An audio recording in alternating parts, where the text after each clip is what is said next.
Olá, pessoas!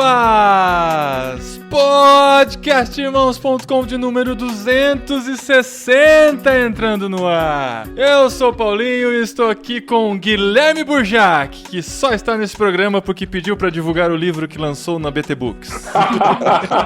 Olha que mentira, né, cara? Coisa feia. E eu sou o Burjac, estou do lado da Dani, que é a menina que o Ariovaldo Ramos disse que adoça todas as mensagens dele. Nossa! Essa eu não sabia.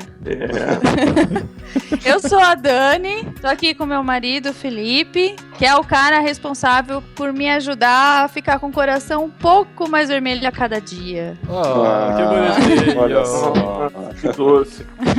E eu tô aqui com o Paulinho, que entende um pouco de ação social, mas entende mais de ação virtual. Nossa, coitado. Ele entende de ação social. Muito bem, olha que time inusitado. Trouxemos o Burjac lá daquele programa Sem Censura, que gravamos com ele e o Ariovaldo Júnior e o outro Felipe, e juntamos com Dani Marques e Felipe Marques os nossos programas sobre relacionamento, sobre filhos, e você vai entender daqui a pouco por que nós fizemos isso, que nós vamos falar de ação social, nós vamos falar de missão integral, nós vamos falar de família, nós vamos falar de filhos, e vamos tentar entender como tudo isso tá relacionado nesse programa aqui, que a gente tá tentando gravar já faz um tempo. Parece que tem... Qual que é o... O demônio do TI. O TI do inferno, segundo o Burjac, tá agindo aqui, a coisa tá difícil de rolar, mas se você tá ouvindo é porque a gente conseguiu vencer essa batalha. E vamos falar desse assunto mega importante, que é a consciência social que nós devemos implantar na nossa família desde cedo, nesse programa 260 do podcastirmãos.com.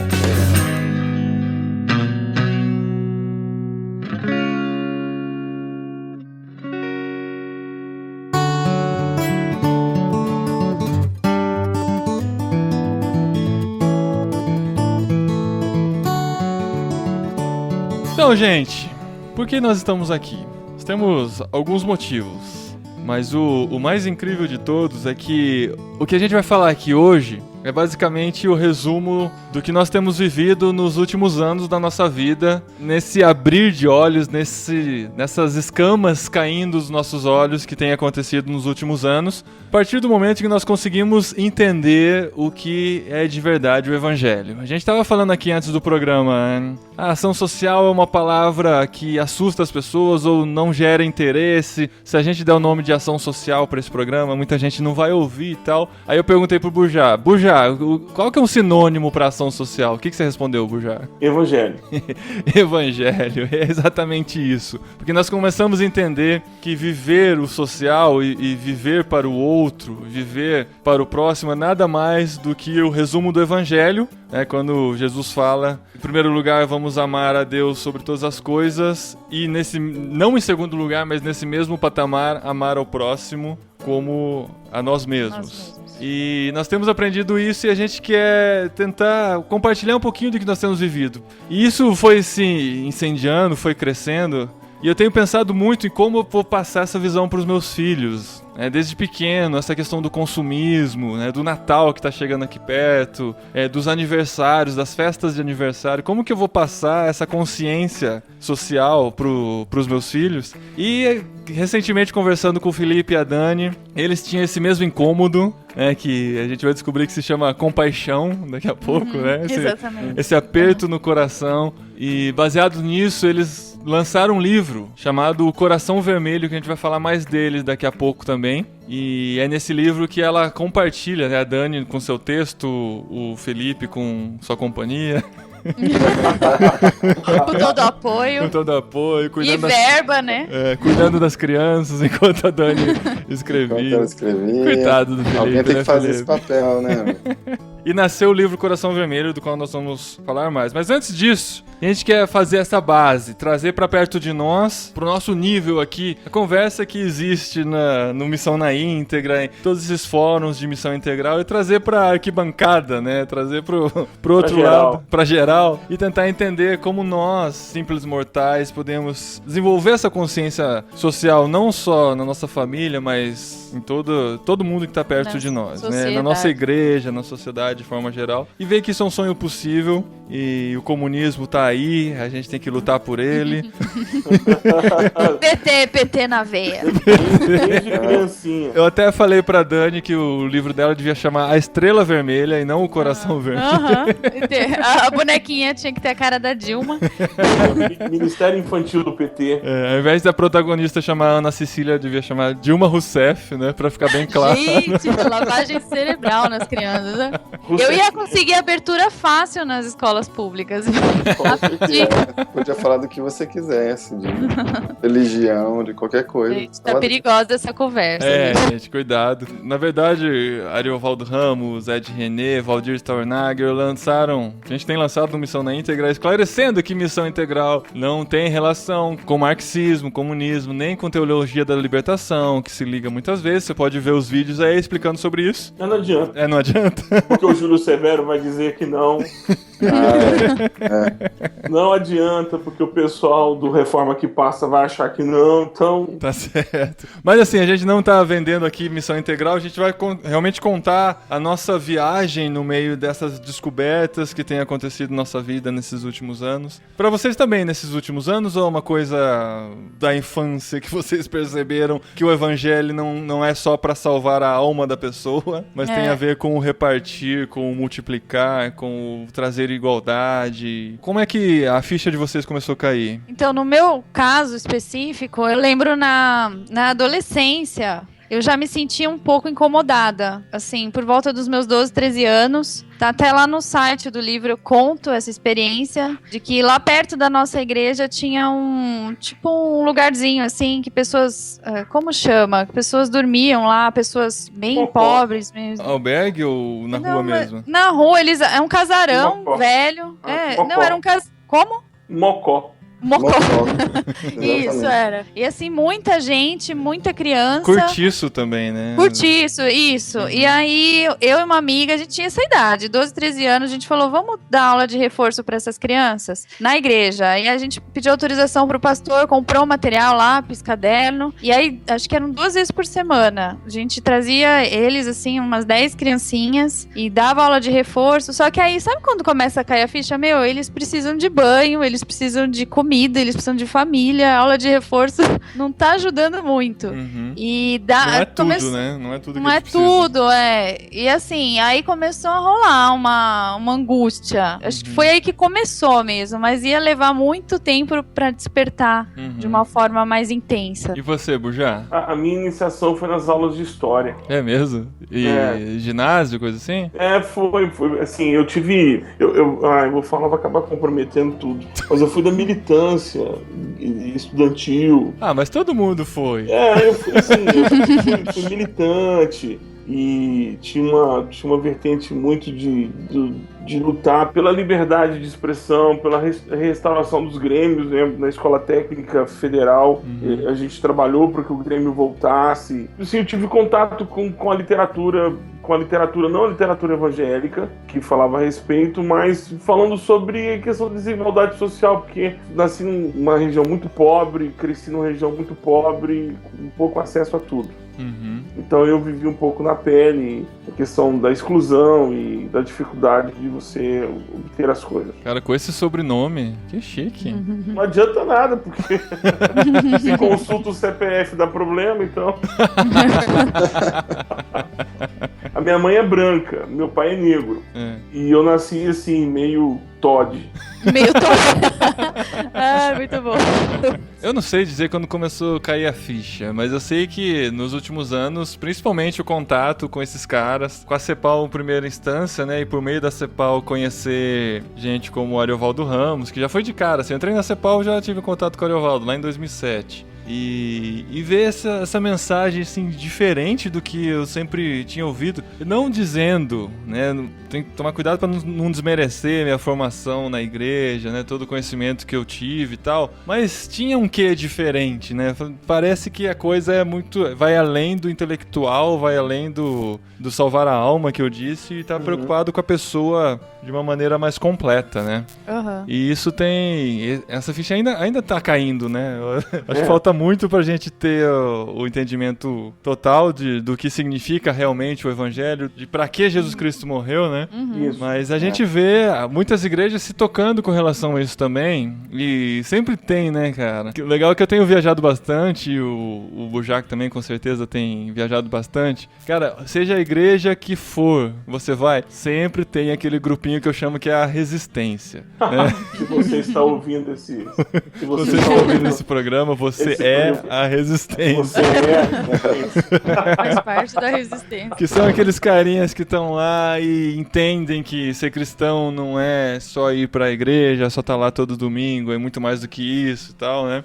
E esse grupinho tá lá. E as igrejas estão se tocando com relação a isso, e algumas delas, até na maior das boas intenções, têm feito algumas ações. Mas o que a gente tem percebido é que essas ações são como um departamento da igreja, como qualquer outro departamento. Como, por exemplo, o departamento... De ornamentação da igreja. Exatamente. Como o Ministério de Decoração, né? Decoração. Tem o Ministério de Decoração, que precisa de uma verba mensal para fazer as coisas, né, ficarem bonitas. E tem o Ministério de Ação Social, que em algumas igrejas se resume simplesmente na distribuição de uma cesta básica, que não é necessariamente algo ruim, né? É algo a ser feito, mas acaba sendo só um apêndice da igreja, não é o que a gente espera que a igreja seja hoje, que é uma igreja voltada realmente para fazer diferença na sociedade de forma integral, né? Como é que vocês veem isso? Pra mim, assim, hoje eu vejo que a ação social deveria ser parte de todos os ministérios, assim, devia ser, a igreja devia respirar isso e a gente pode desenvolver mais pra frente esse assunto, assim. Mas durante muito tempo da minha vida, dentro de uma igreja, instituição, eu via só como um ministério. Eu pensava assim, quem tem chamado para esse ministério faz parte, e eram poucos, porque trabalhava com pessoal, é o que a gente escuta assim, trabalhar com o povo de rua tem que ter chamado para isso, não é qualquer um. É verdade. E eu escuto isso até hoje. E assim, hoje eu já penso bem diferente, sabe? Eu acho que povo de rua não é não são extraterrestres, assim, você não tem que ter são pessoas que Jesus lidava cotidianamente, né? E é algo que a gente tem que aprender também a tratar com esses excluídos e saber que eles são alvo do evangelho e do amor de Deus, como nós fomos, né? E muitas vezes eles são tirados de circulação. A igreja ela é especialista em departamentalizar situações, né? Nós temos o departamento de evangelismo da igreja.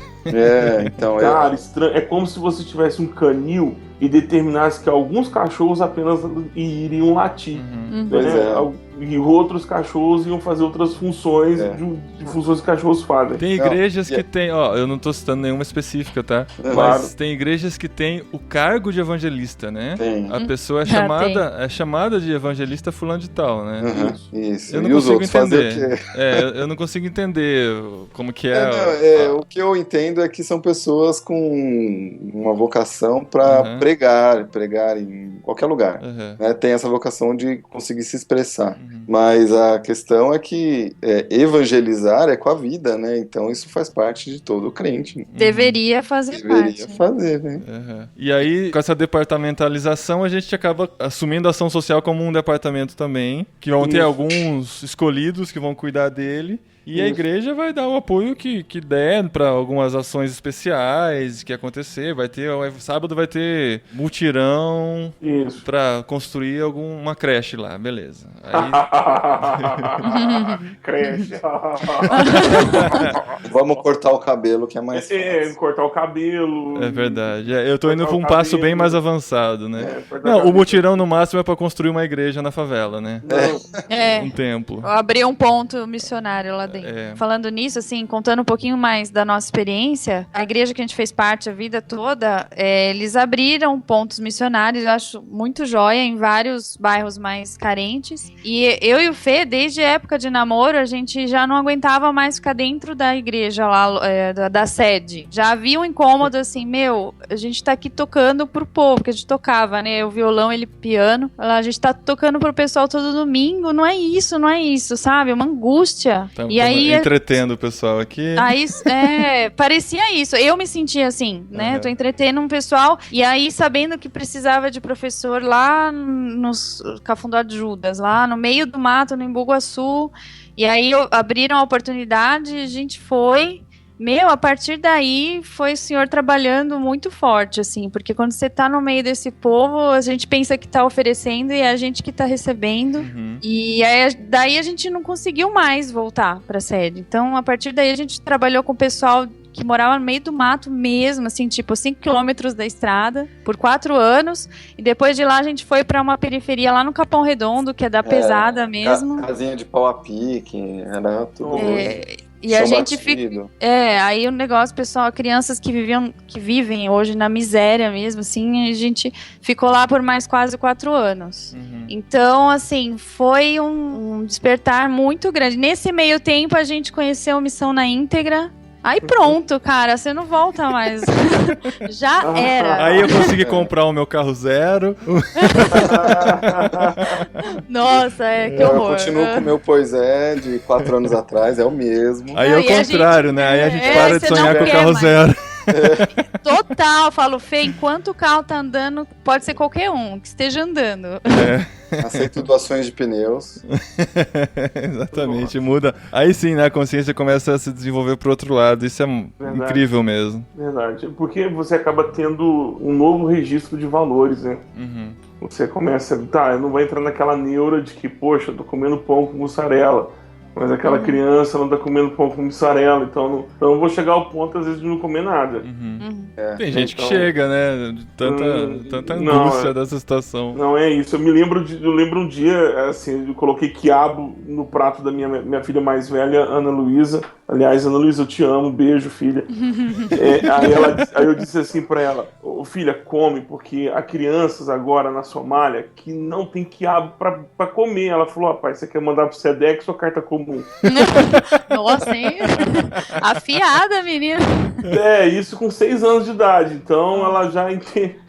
Pode mandar que eu não vou sentir falta. Eu não como quiabo, então não adianta me dar quiabo pra comer. Eu não vou comer, eu não gosto. Então essa crise muito também, a gente não entrar nessa neura de que, poxa, meu carro tem ar-condicionado, mas tem os missionários lá, a Dani e o Felipe, que não tem nem pneu pra rodar, tal. Vou desligar o ar-condicionado. Vou desligar, não adianta nada, né? Não mudou nada, a situação é a mesma, né? A situação é a mesma. Eu acho que foi muita palavra que o Ed falou agora nesse último congresso de missões, falou, olha, seja generoso. Você tem, usa, usufrui e também seja generoso.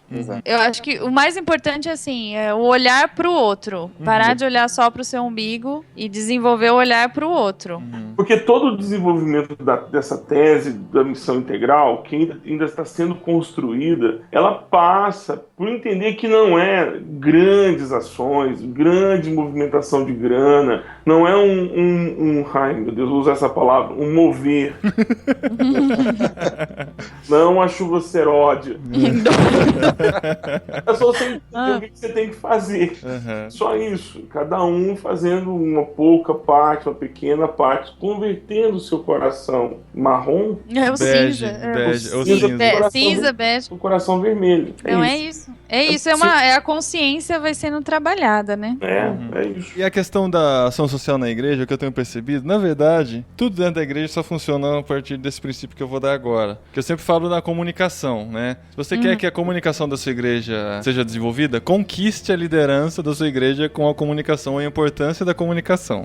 Se você quer que a ação social seja desenvolvida, conquiste a liderança da sua igreja para a ação social. Porque eu acredito que a igreja, como um todo, só vai se envolver de fato. Envolver é vestir a camisa da coisa quando a liderança, quando o seu pastor, quando os presbíteros vestirem a camisa primeiro. E a partir daí as coisas começa a se tornar a respiração da igreja, porque isso vai ser citado nas pregações, vai ser usado como exemplo, os princípios estarão lá dentro de tudo que vai ser pregado, né? Sempre vai pensando nessa questão do próximo, do outro, de quem está perto de nós. As movimentações todas vão ser para esse sentido, né? A igreja vai caminhar nesse sentido. E não adianta, se a igreja estiver com foco deturpado ou errado com relação a isso, a ação social vai continuar sendo um simples departamento para se fazer, para aliviar a consciência e deixar a coisa do jeito que está e caminhando, né? E umas coisas que eu tenho ouvido é assim, a ação social ela não é prioridade da igreja, mas é uma coisa que me preocupa porque o pobre é um fato social, mas também um fato teológico. Como é que eu vou resolver? Porque tem gente passando fome ao meu redor, mas não é só fome de alimento. Tem gente que não tem condições de colocar pneu novo no carro. Não, e tantas outras necessidades. Apoio. Não, há outras necessidades. A pessoa, às vezes, o acesso ao conhecimento, o acesso a novas tecnologias, tudo isso faz parte de inclusão. É o direito da pessoa de ir e vir. Gostei da palavra que você falou agora a respeito da comunicação, e eu aprendi que se a gente não faz um processo de sensibilização, a gente não consegue vencer. E nisso, a Dani foi muito feliz, assim, com aquilo que a gente vai falar daqui a pouco. Estamos criando um suspense. Nossa. Aguarde. Agora.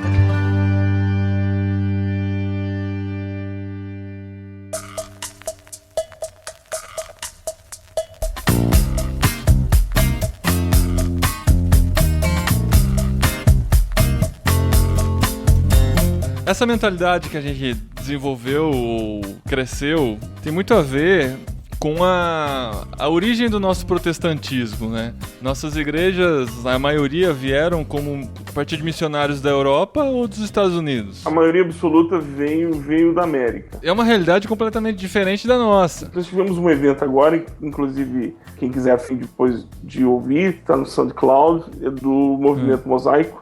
Nós tivemos agora Augusto Nicodemos e Paulo Júnior falando sobre ortodoxia integral, que é o livro que o Mosaico lançou, do Pedro Dutti. Um material, assim, muito legal, porque vai discutir a questão da teologia, a teologia como prática e como teoria. É muito legal, assim, porque ele chama para o debate mesmo essa confusão. Ele faz um bom levantamento. Outros autores também fizeram, o Guilherme Carvalho, lá da Igreja Esperança, em BH, ligado ao Labri, fez também esse mesmo trabalho junto com o Maurício Cunha, mas o Pedro conseguiu falar para geral, sabe? É um livro que fala com a arquibancada. E o Augusto Nicodemos, eu senti até um pouco de frio aqui agora, o Augusto Nicodemos, quando falou, ele falou que essa tradição protestante que chegou até nós não é a mesma tradição protestante de Genebra, por exemplo, que tinha uma forte pegada de social, de cuidado pelo povo, do cuidado do envolvimento do Estado, da cobrança, sabe, aquilo que a gente acredita. Então, o que chegou ao Brasil, né, por Simonton, entre os históricos, e com os Bugbees e os Kelleys lá em São Paulo, em Santa Bárbara, dos Batistas. Quantas palavras que eu nunca ouvi. Pois chegou... Tô anotando aqui. Aula de história. Pois eu tô agregando no camarote. Ele chegou com um pietismo, uma piedade meio diferente, meio reclusa, né? De não envolvimento com as coisas que estão aí fora. E essa é a nossa herança, né? Tanto é que os históricos, segundo o pastor Elben lá em César, subimos para o interior. Chegamos na capital, mas nós avançamos para o interior. Enquanto os assembleanos saíram lá do Pará e desceram para as capitais. Então, a nossa formação tradicional, ela é meio reclusa, meio acanhada em relação a isso. E é por isso que Lausanne faz tanto sentido, né? Porque eles começaram a sacar que a realidade latino-americana é outra completamente diferente da que foi trazida de fora, né? E esse formato precisa ser adaptado, essa forma precisa ser adaptada. Para entender outros aspectos do evangelho, né? Até por conta da nossa própria formação do Estado, né? A gente sai de um Estado totalmente ligado à religião, né? A religião católica, E daí a gente tem um salto para a República, mas isso não foi um processo do povo, né? Aconteceu, vou usar essa palavra, né, das elites brancas, e aí esse pessoal é que coordenou toda essa mudança, e nós não conseguimos desvencilhar do catolicismo, que tem muito disso, né, de não se importar muito, né, junto à exploração e tudo isso. É uma coisa estranha, né? Eu não sou muito ligado à história, não tenho condições, mas eu penso que é por aí. A gente tem essa maldição hereditária. Então, aí você olha pra Cristo e pro Evangelho, pra mim resolve, sabe?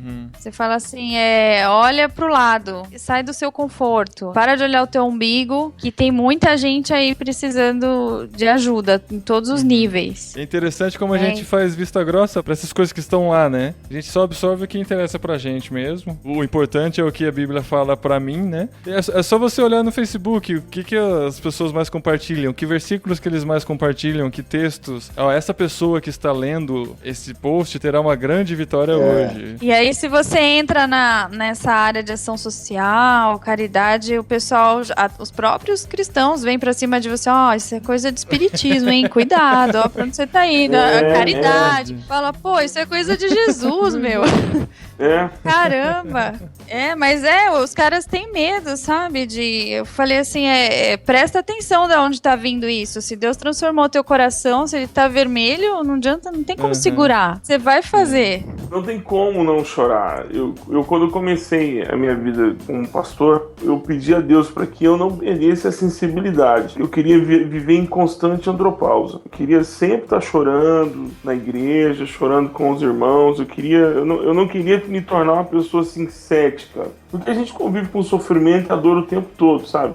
Eu não queria que o irmão do gás, aquele que chega lá pedindo gás, que a mulher tá grávida, o filho tá no hospital, me tirasse o foco do fato de quem tá precisando. Porque, sabe, nesse circuito tem muita gente que já entende como funciona a economia, né? E aí eu percebo que alguns irmãos, por terem sido traídos, terem sido ludibriados e passado a perna por esse tipo de gente que entende a linguagem do sofrimento, da angústia, e sabe jogar com isso e consegue puxar recurso para eles dessa vida. Eles não entendem esses irmãos que não acreditam nisso e acham que isso é uma verdadeira perda de tempo. Mas eu ainda quero acreditar que eu posso fazer diferença. Eu quero acreditar todo dia que eu posso fazer alguma coisa. É que muitas pessoas acabam achando que é colocada a pregação de lado quando você trabalha ação social, né? O que eu mais ouço gente falando é isso, que os crentes têm que se preocupar com a pregação da palavra, com a fé. Eu vi isso essa semana, vimos a visita de um pessoal que aí a pergunta assim, o pobre é um fato. Aí o cara não quer converter. O cara fala, não, eu não quero Jesus não, eu sou Jesus não, eu quero ficar realmente lá com o Exu, Exu é o meu senhor e tal, mas eu tô com fome, o que eu vou fazer com a situação? Eu vou virar as costas pro cara, porque o cara não me entregou a alma dele e eu não entreguei um espelhinho, né? Fazendo essa troca, né? Trocar a alma dele por um espelhinho. E aí, então beleza, você não pode mais receber nenhum tipo de assistência da igreja. Então, como é que eu faço? Não, então, no meu ponto de vista, Cristo é revelado nas nossas ações. Você convivendo com essas pessoas, tudo bem, não vou te forçar a nada. Mas o que você tá precisando? Tá sofrendo? Tá precisando de ajuda?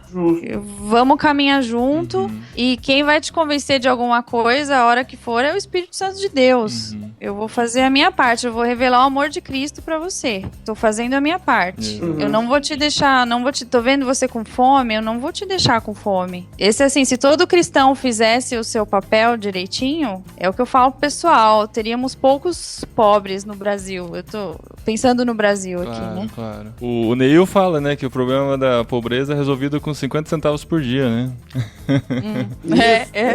Não, e eu não falo assim, tem gente que fala, tá, mas você vai ficar dando comida pro cara, ele não vai trabalhar mais, vai ficar folgado, vira né? Bolsa Família, né? Vira Bolsa. O pessoal vê muito empecilho pra continuar acomodado num bem bom, né? Você arruma muita desculpa. Tá todo mundo em busca de um conforto, ou não? Todo mundo, do ser humano, né? Tá todo mundo, você tem o seu. Mas você tá Cada um tem o seu. Pois é, aí o cara encontra o conforto dele. Diz, não, pra mim serve esse tanto que o governo tá me dando, eu não tenho mais ambição nenhuma, pra mim tá tranquilo. E aí ele canta aquela música do rapa e do pagodinho lá, né? Se eu quiser beber, eu bebo. Se eu quiser fumar, eu fumo. A vida é minha, cada um toma... Se o cara quiser viver com isso, por que eu tenho que forçar o cara a se tornar um CEO de uma empresa multinacional? Não. Eu encontrei um cara que mora num lote baldio, aí eu disse pra ele, cara, você tem que sair daí. Ele me perguntou por quê. Cara, porque isso não é condição de vida, não é pra você, é pra mim. Por que eu tenho que sair? Eu Tá bom? gosto. Eu gosto daqui. Cara, mas isso traz doença. E qual o problema? Não, mas isso não é bom pra você. No seu ponto de vista, no meu. Eu falei, puta, o que eu precisava achar era um cara que faz filosofia e que mora, que tá lascado. Eu falei, não, tá certo, então. O que você precisa? Agora que você vai embora. Nossa, hein? Acabou, tá me incomodando aqui. Tá fazendo Eu aqui? quero passar fome. Não, então, aí quando você começa a conviver nesses ambientes e a gente tem a experiência lá do Capão Redondo, então aí você encontra umas famílias, assim, por exemplo, tem uma família lá com 6, acho que são 6, ela tá grávida do 7º, e eles não querem, os pais não querem sair daquela situação, eles vivem em situação de miséria. E aí você sofre pelas crianças, né? Você fala, pô, os pequenos não têm culpa disso que tá acontecendo, eles estão passando fome, ficam sem banho, né? E os pais envolvidos em algumas coisas. Aí você fala assim, não vou ajudar. Aí o pessoal, não ajuda porque você tá sustentando o vício e eles não vão sair do lugar se você continuar oferecendo coisa. Eu sinceramente, eu não consigo. Eu não consigo olhar para aquelas 6 crianças dormindo numa espuma no chão, num corredor vazando esgoto, sem janela, e aí eu volto para casa e vejo meus filhos dormindo aqui na caminha no edredom. Eu não consigo. Eu fico angustiada. Aí, assim, só compartilhando a experiência desse caso específico. Assim, não, eles têm que ter cama. As crianças ali têm o direito de ter cama. E aí você movimenta um grupo, tá cheio de gente disposta a ajudar, compra beliche, compra colchão, e as crianças super felizes ali no colchão. Agora, eles têm lá a belichinha deles. E aí você vê a mãe com um brilho no olho de falando, poxa, vocês fizeram isso pela gente, sabe? Com um olhar de indignação, assim, por que vocês estão fazendo isso tudo, assim, né? O que vocês estão querendo em troca, né? Não nada sei, pra dar. mas assim, com olhar de a gente merece, sei lá, e aí eu acho que é uma oportunidade de você ir convivendo com a família, caminhando junto, e no momento certo as coisas vão mudando, assim, né? A gente generaliza tudo, né? A gente fala, mas se a gente der, vai virar Bolsa Família, porque tem uma família lá no Maranhão, vindo na televisão, que faz isso. Gente, pelo amor de Deus. A fulana que não consegue comprar a calça da filha, que custa R$300. Vendo. Mas tem esse lado, né, de que as pessoas acham que fazendo o bem pra pessoa ela vai ficar mal acostumada, mas também tem o lado de que a pessoa recebendo e vendo que a outra pessoa fez isso sem segundas intenções, pode gerar nela esse coração vermelho também de fazer isso com outra pessoa e transformar isso numa corrente do bem, né, apesar da palavra ser ruim. Então, eu acho que são portas que a gente às vezes nem enxerga, não enxerga mesmo, né, e talvez lá no futuro traga algum fruto. A pessoa fala assim, pô, eu posso mudar, minha vida pode ser diferente, eu não preciso ficar aqui dormindo no chão do esgoto. E posso mudar a vida de outras pessoas também, né? Tem muitas histórias assim, de gente que recebeu um pequeno empurrãozinho, que entendeu a importância daquele empurrão e a partir daí começou a desenvolver essa visão de dar outros pequenos empurrões em outras pessoas também, né? Tem até várias ONGs que surgiram a partir disso, né? Não, é importante porque a gente quer receber o bem. Às vezes a minha necessidade não é de uma cama, de beliche ou sair da beirada do esgoto. Mas também tenho as minhas carências, as minhas necessidades e tem gente que pode vir e me ajudar. Então, assim, a gente acaba achando que só o miserável precisa de ajuda. Não, tem, muitas vertentes. Nós precisamos de ajuda. Tem. Quando você começa a trabalhar esse teu olhar, você vai enxergando necessidade por onde você anda. Verdade. E são diferentes, né, de acordo com a realidade, o contexto e tal. Sim, Mas- tem, por exemplo, aí você começa a ver, tem criança no hospital, tem mãe que tá 9 meses com o filhinho na UTI, sabe? Você vai enxergando o vizinho que tá precisando de um abraço porque aconteceu alguma coisa no casamento. Então, assim, é trabalhar o teu olhar pra dor do outro. Isso. Não achar que a necessidade. questão é só com a pobreza, né? É com a pobreza, Não. sim, e especialmente porque a necessidade é maior e gritante, né? Mas existem outras necessidades que nós, como cristãos, temos que aprender a enxergar. Claro. E é mudar o olhar do que é necessidade, né? Porque a gente vai pensar que a necessidade é sempre algo palpável, que você precisa de cesta básica ou coisa do tipo, né? E a necessidade é o olhar de compaixão mesmo, pra gente olhar pro próximo e ver o que ele tá precisando, né? E aí a gente vê como na nossa pequenez, né? E como se colocar nas mãos de Deus e falar, Deus, o que eu posso fazer, né? Como que eu posso ajudar?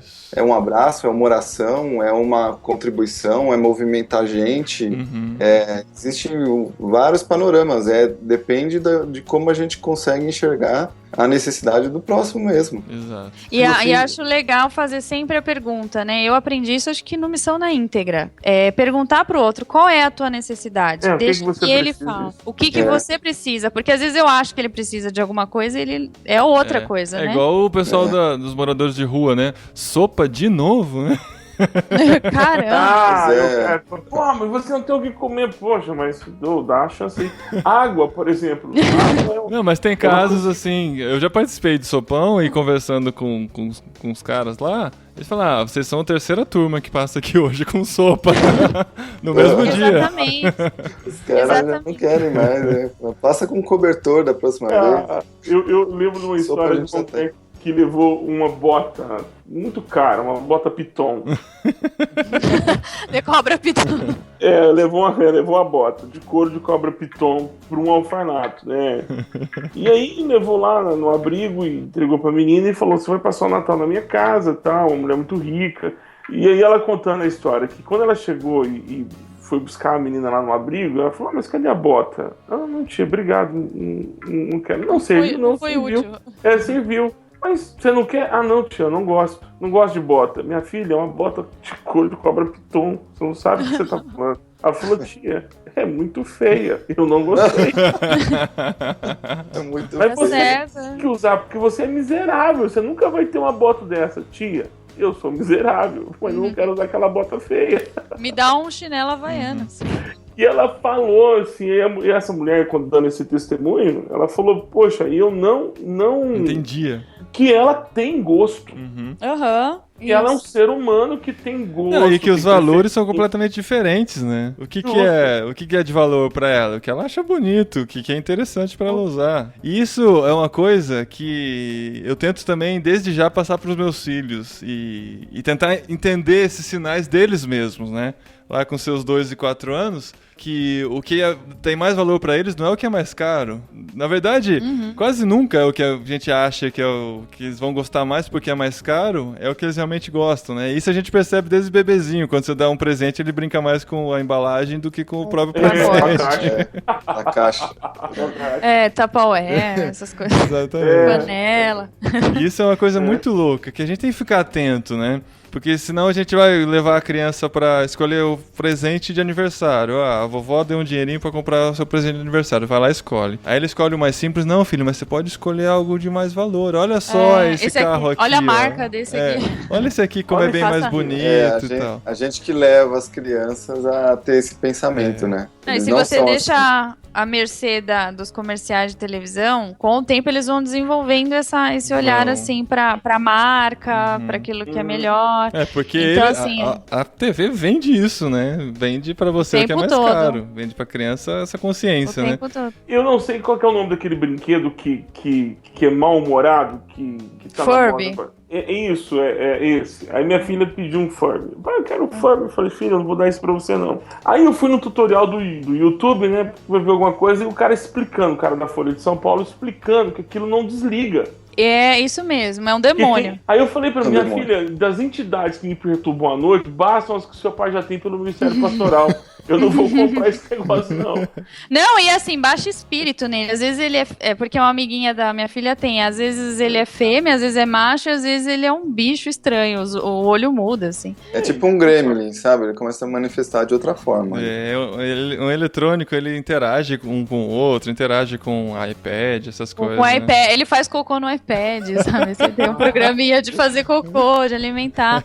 Mas isso não rolou aqui em casa também, não, nem pensar. Caramba. Não, você tá doido? Comprar um Fora que negócio é caro pra burro, o É, negócio. Não, você tem que desparafusar e tirar a pilha. pra desligar. Senão Caramba, eu não E sabia torcer disso, não. pra desligar, né? É tipo, você vai no banheiro à noite, ele te cumprimenta. Ah, meu Deus, credo. Que absurdo. Você tá lá no bem bom, de repente. E aí, Foi bom pra você? quer papel. Não, você tá saindo do banheiro e fala, demorou, fez cocô. Ai, meu Deus do céu.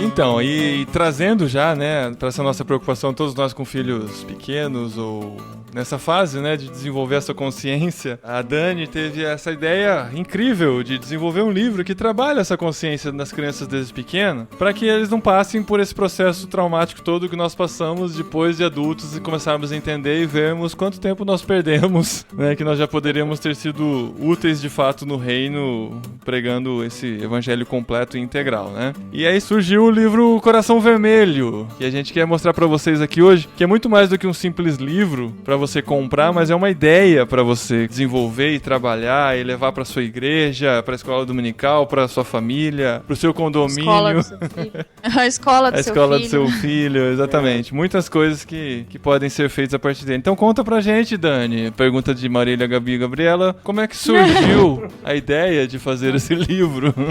Eu tô me sentindo pressionada agora. Então, assim, Paulinho, a ideia foi a questão do coração da criança. O coração da criança é um barro para ser moldado. Uhum. Então, é a fase da vida ideal para se trabalhar qualquer coisa. Por exemplo, os radicais islâmicos trabalham com crianças, né? Então, para mim, não tem outra fase melhor, né? Então, foi pensando nisso, eu falei, a gente tem que despertar nas crianças um senso crítico. Eles precisam descobrir que existe desigualdade, que existe injustiça, né? Que o nosso coração é egoísta, que existe a questão da compaixão. E aí, em cima disso, já vinha algo assim no meu coração. E aí, um dia, observando os meus filhos brincando, surgiu a história. Mas assim, do começo ao fim. Que legal. E tanto que eu cheguei no estacionamento do carro, onde estava o carro, e rabisquei num papel rápido com medo de esquecer. E aí, chegando em casa, eu digitei. E aí foi surgindo, assim, foi desenrolando. E a história do livro, assim, ela trabalha 3 corações, a gente tava brincando aqui, né? Que é o coração cinza, que é o coração daquela pessoa que ela tem prazer pelo mal, de ver o outro sofrendo.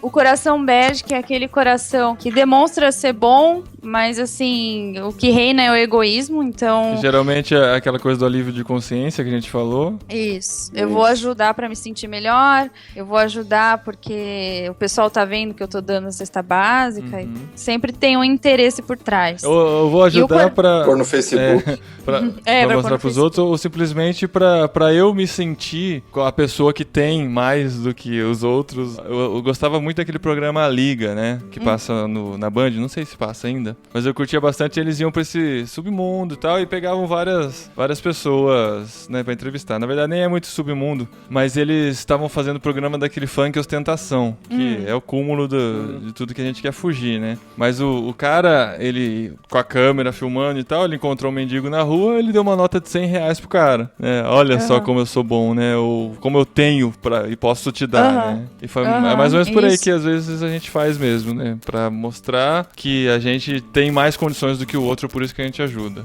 É um prazer, né? Acaba sendo um prazer de que eu tenho mais.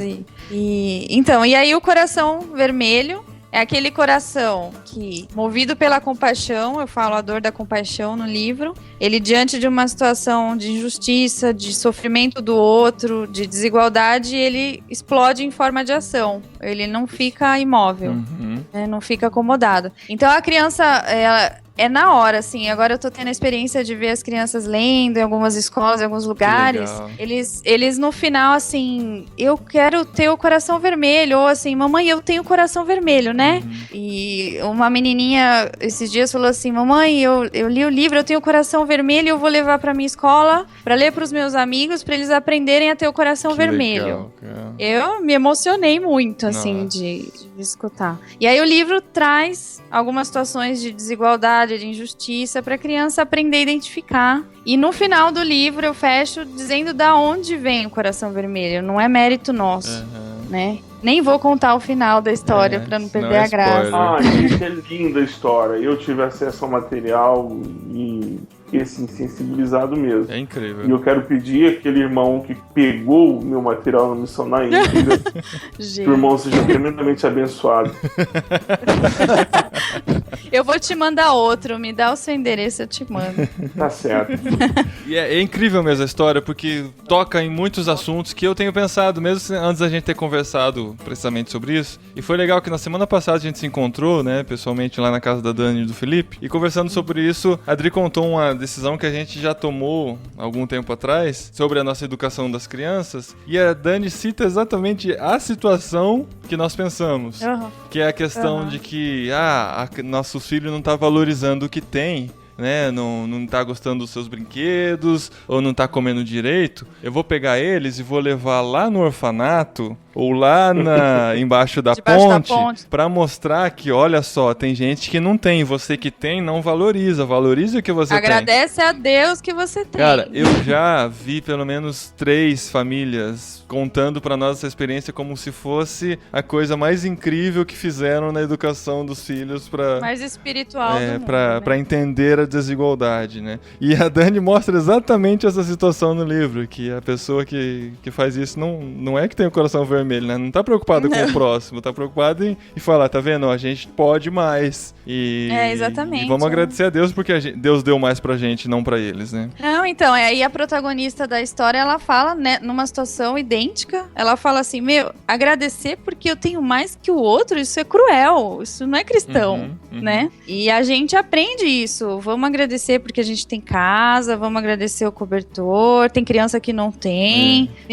Isso aí quando começou a me despertar, eu falei, isso não é cristão. Né? Então, se eu tenho e se o outro não tem, eu tenho que orar para Deus me mover para ir lá ajudar o que não tem. Aqui em Goiânia tem um condomínio fechado, assim, muito bacana. Você falou que é condomínio fechado, mas só de gente bacana. Bacana no sentido... vocês entendem? Possuídas. Rico demais. Possuídos. Cheio de posse. Cheio de posse. E do outro lado tem um bairro que chama Vale dos Sonhos. Com esse nome só pode ser muito ruim. E o outro lado chama Aldeia do Vale. E aí, eu imagino a cena, o cara lá na hidromassagem, junto com o filho, falou, tá certo, quer prestar vestibular pra educação artística? Vou mostrar pra pessoa que você vai morar. Ai, meu Deus. Ali, ó. Ai. Tá pro lado de lá. Você vai morar do lado de lá. Olha só, cara. Ali esse é o karma. Professor de escola pública. É o que você vai. É o que você vai virar. Essa é outra coisa, né, com relação à educação de filhos. Em que sentido a gente vai orientá-los na escolha da profissão, né? Porque eu, quando fui escolher, eu confesso que a minha escolha foi pensando no que pudesse me dar mais dinheiro, pudesse me dar uma carreira melhor. Às vezes eu pensava em opções que eu poderia talvez gostar, mas eu pensava, mas isso não vai me sustentar, isso não vai me dar condições. E como educar nossos filhos, né? Nessa consciência de que talvez a profissão não vai nos dar a melhor condição possível, mas vai ser um lugar em que a gente vai poder abençoar mais gente, alcançar mais pessoas, ou fazer diferença na vida de mais pessoas. Eu tenho falado com os meus filhos o seguinte, Deus dá dons para as pessoas. Vocês têm as vocações de vocês vão descobrir isso. Então, eu falo isso com o pequeno também, de 4 anos, na linguagem dele, né? Então, assim, você vai, com o tempo, descobrir se você curte música ou é teatro, sei lá, a gente vai te ajudar nisso. E filho, a tua vida não é essa aqui. A gente tá aqui por um tempo. Então, assim, a tua prioridade é usar a tua vocação para abençoar a vida de outras pessoas.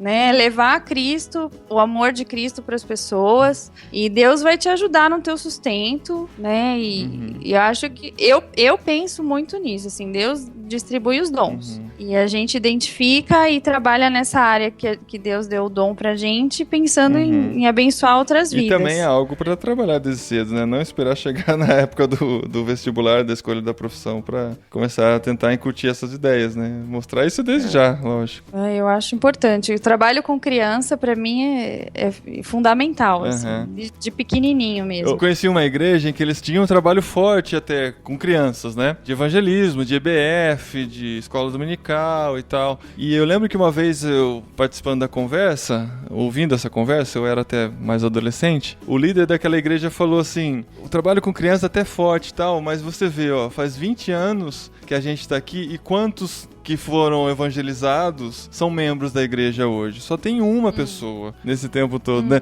Quando, na verdade, eles estavam medindo o resultado a partir das pessoas que se converteram e se tornaram membros daquela igreja.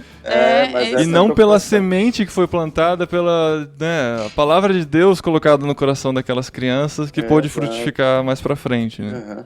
Então, o número de membros vira fruto, né? Os frutos. Avaliação de resultado, né? Você me fez lembrar quando a gente estava lá na igreja também, onde a gente pertenceu, quando a gente estava à frente do Ministério de Evangelismo, né? A gente falou dos departamentos, né? E aí era o departamento de evangelismo. E aí eu falei assim, não, a gente não vai fazer nada, a gente vai ver o que a igreja quer e apoiar tudo o que for necessário para trazer a evangelização naquilo que ela quiser atuar, né? E essa era a nossa ideia com esse ministério, com esse departamento lá. Não ficar criando um grupo que só ele evangelizaria, mas apoiar os ideais, os programas da igreja, para que a gente desenvolvesse a área de evangelismo. Mas aí a questão era, mas você vai fazer isso para quê? Se não for para trazer gente para cá.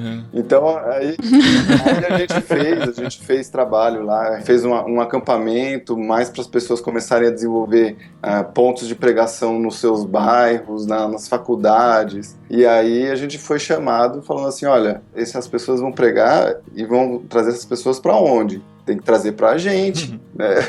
Senão não adianta. Não adianta, né? É igual a igreja quando manda seminarista, né, pro seminário. Fala assim, ó, tem que voltar, você tem que trabalhar aqui que a gente tá investindo. Já tem o retorno, né? Eu lembro de uma igreja, já que tá todo mundo falando, né? Você fala da sua agora. Eu lembro de uma igreja que eu fiz parte, a Igreja Batista do Crimeia Leste. O quê? De uma forma bem genérica. Eu vou falar de uma forma genérica, Igreja Batista do Crimeia Leste. Soletra. Fala o endereço, irmão, fala o endereço. Quando eu era seminarista, então, nós fizemos uma atividade de uma escola bíblica de férias. E aí, atrás da igreja, tinha casas de invasão, né? Porque em Goiânia o pessoal pensa que não tem favela, mas tem. E nós convidamos as crianças para participar da IBF, né? E veio aquele monte de menino, né? Porque essa época do ano é balinha, chiclete, pula-pula, palhaço, gente pintando, historinhas e tal. E veio um monte de crianças. Sei que num dado momento eu vejo uma irmã falando: ó, menino, menino, você volte aqui, menino, quando você tiver educação. Quando você tiver educação, você volte. Onde você se viu entrar na fila 3 vezes pra comer cachorro de quente? 3 vezes pra entrar na fila pra comer cachorro quente. Meu filho. Você mal acabou de comer um segundo, você ainda está na fila, menino. Então, a gente teve caso que a gente testemunha que, assim, a gente até brinca aqui, mas entristece muito o coração. De, por exemplo, evento da igreja sede, onde vem o pessoal da igreja da periferia, pastor falando assim, a gente não vai mais chamar eles aqui porque eles não têm educação pra comer, né? Eles avançam na mesa muito rápido e que falta de educação, e aí, assim, com o tempo acabou cortando mesmo. Ele cortou... O que as nossas crianças vão aprender, né? Então. Já teve também a situação de não não vamos mais trazer as crianças, vamos fazer programação separada, ou só para as nossas ou só para as deles lá, porque não, e assim, foi uma das coisas que fez a gente espirrar, porque não dava mais, sabe? Quando você não suporta, tá quase vomitando já. A gente ama essas crianças, mas elas podiam vir sem piolho. Isso, sem piolho, sem roupa suja, elas fedem, falam palavrão, então. E que eu achei um barato no teu livro, ficou muito legal, porque, primeiro que não é um tipo de literatura, de falar a forma mais rasgada, que a gente tem na igreja. É isso mesmo. Cara, eu fiquei espantado, assim, com a qualidade do material, porque assim, a qualidade editorial é uma qualidade que não deve para nenhum tipo de material que a gente vê na escola. Eu tenho 4 filhos, então eu tenho lá uma bibliotecazinha de material que as professoras mandam a gente comprar esses livretos. Assim, a qualidade, o texto, tudo perfeito. E sem falar da história. E eu achei tão legal. E o legal do livro é que, assim, ele não precisa ser só um livro para você ler para os seus filhos de uma tacada só, né? Pode ser um projeto a ser trabalhado durante o ano todo, né, Dani? Conta mais dessa ideia. Então, ele é mais eficaz se ele for trabalhado. Não só, eu falo assim, tem data para começar e é para virar estilo de vida, não tem data mais para acabar. E as pessoas ficam com medo, eu vou comprar um livro, eu vou ser obrigada a fazer parte do projeto. Não, você pode pegar, você pode comprar, dar de presente, ler e algum efeito faz. Mas assim, se você trabalhar durante todo o ano, e a gente criou um site para isso. Então, assim, a igreja que resolve participar, ela adquire o livro para suas crianças, ou assim, do jeito que ela achar melhor. Ou a igreja compra e oferece, ou cada família adquire o seu. E aí as professoras de escola dominical, isso na igreja, né? As professoras de escola dominical entram no site, tem lá como aplicar o projeto nas igrejas. Cara, que legal. Aí tem todas as dicas de como você trabalha. Fala o site. É www.ocoraçãovermelho.com. Olha que mais básico. Meu Deus do céu. Busca no Google. Fácil. É para ser trabalhado em igreja, dá para ser trabalhado em escola. A nossa meta é alcançar o maior número de crianças possível. Eu sou meio louca, o Felipe fala assim, você voa muito longe, eu tenho que te puxar. Mas eu fico, se isso alcança as crianças do Brasil inteiro, imagina se não muda a nossa sociedade amanhã, né, a próxima geração. Né? Eu preciso de pessoas que acreditem nisso, né? Eu acredito muito nisso. E assim, a gente precisa de um pessoal aí que ajude, que leve para as escolas, leve para os hospitais, para onde tiver criança, né? ONG, comunidade. Que mais literatura surjam assim, né? Que a partir do momento que isso se torna uma consciência realmente, esse material vai se expandir, né? Vai virar uma coisa mais comum até da gente encontrar materiais que pensem por esse lado também, né? Isso. Então, se você que é ouvinte do podcast, do irmãos.com, você que é professor, coordenador pedagógico, você que é dono de escola, você que é pai, sugira agora, eu não sei que dia que nós somos da semana, porque é gravação, né? Que dia que é essa da semana, hoje? Segunda-feira. Tá entrando na segunda, mas as pessoas podem ouvir até daqui 2 anos, né? Okay. Ou mais. Então você, nesse tempo que a gente não sabe qual... Esse tempo que você chama de hoje... O tempo que você chama de hoje... Ai, tô espiritual. Vai até a coordenação da sua escola, leva esse material, porque as escolas trabalham com projetos pedagógicos. Isso pode se tornar um projeto pedagógico da sua turma, da turma do seu filho, né? Quem sabe, alunos de pedagogia, vocês que estão trabalhando aí alguma disciplina na área de sensibilização, preparem material com isso, porque eu sei que vocês vão ter que aplicar isso algum dia no estágio de vocês. Pessoal do SESC, nossa, escolas do SESC, por favor, se você conhece alguém, pega o material, manda. A Dani não me deu essa autorização, mas você pode ligar para ela nesse tempo que chama hoje. Isso. Entendeu? Entra lá na parte de contato do site, manda um e-mail. E o legal desse livro, né, Dani, apesar do Felipe na época trabalhar numa editora, você acabou conseguindo parceria com outra editora, que é do nosso amigo Paulo Capelletti, que já gravou aqui com a gente, né? Que já gravou aqui com a gente É aquele cara maluco que largou tudo e foi morar com os pobres. E foi viver o evangelho de verdade, morando com os pobres e tal. É o coração mais vermelho que eu conheço. Assim. Excelente. E ele comprou a ideia e estão juntos nessa parceria aí, né, Dani? Então, assim, é um testemunho, porque eu escrevi a história e ofereci para várias editoras o projeto. Eu montei e, assim, você acaba recebendo não. Eu não sou uma pessoa conhecida, foi um não atrás do outro. Mas você não falava assim, eu já gravei podcast de Irmãos.com. A gente tenta, né? Falar. Sabe o Paulinho do Irmãos.com? Aí, o que aconteceu? Chegou uma hora que eu desisti mesmo, assim. Eu falei assim, se for de Deus, isso vai acontecer. Então, deixa eu parar de insistir. O mais engraçado é que o Felipe é a minha referência em editoras. Sempre que alguém vem falar comigo, você conhece alguém de editora? Eu falo, conheço, o Felipe. Eu tô com o meu manuscrito aqui, tá? Eu vou encaminhar pro Felipe. Isso. Agora eu não tô mais, então agora não adianta pra outros. Não, e como eu sonho demais, eu pensei, meu marido trabalha numa editora super joia, quem sabe por lá, né? Só que, assim, lá eles não estão publicando infantil faz um tempo. O legal é que o pessoal de lá deu conselhos pro Felipe, vai por esse caminho, faz desse jeito, é melhor ela, né? Então foi joia da parte dele. Quando a Dani criou o texto, eu até levei o texto, né, na editora, assim, eles me deram esse feedback de que não tinha mais um foco para infantil e tudo mais, mas em contrapartida, algumas pessoas lá dentro foram totalmente favoráveis, acharam muito bárbaro a ideia e tudo. Então foram dando dicas de como poder realmente desenvolver para que ele nascesse de verdade, né? Saísse só do papel. Ou melhor, é livro, né? No final é papel. Vai estar no papel. Fosse pro papel, né? Fosse pro papel, né? Saísse do computador e fosse pro papel. E aí a gente num dos nossos contatos, a Cristina Cruz, que fez a preparação, que era uma amiga nossa que trabalhou comigo na editora, e ela abraçou e falou que não, que ela queria simplesmente dedicar o trabalho dela de preparadora de textos para que o projeto. Pro projeto mesmo. Então ela, sem cobrar nem nada, daí a ilustração também, o ilustrador fez um preço muito abaixo. Fala o nome dele. É o Leonardo Conceição. Cara, é um ótimo, dos melhores ilustradores que eu conheço, assim. O cara captou na hora a ideia. Incrível. E ele, assim, Dani, metade do meu serviço tá sendo doado. Então, assim, as coisas foram aparecendo.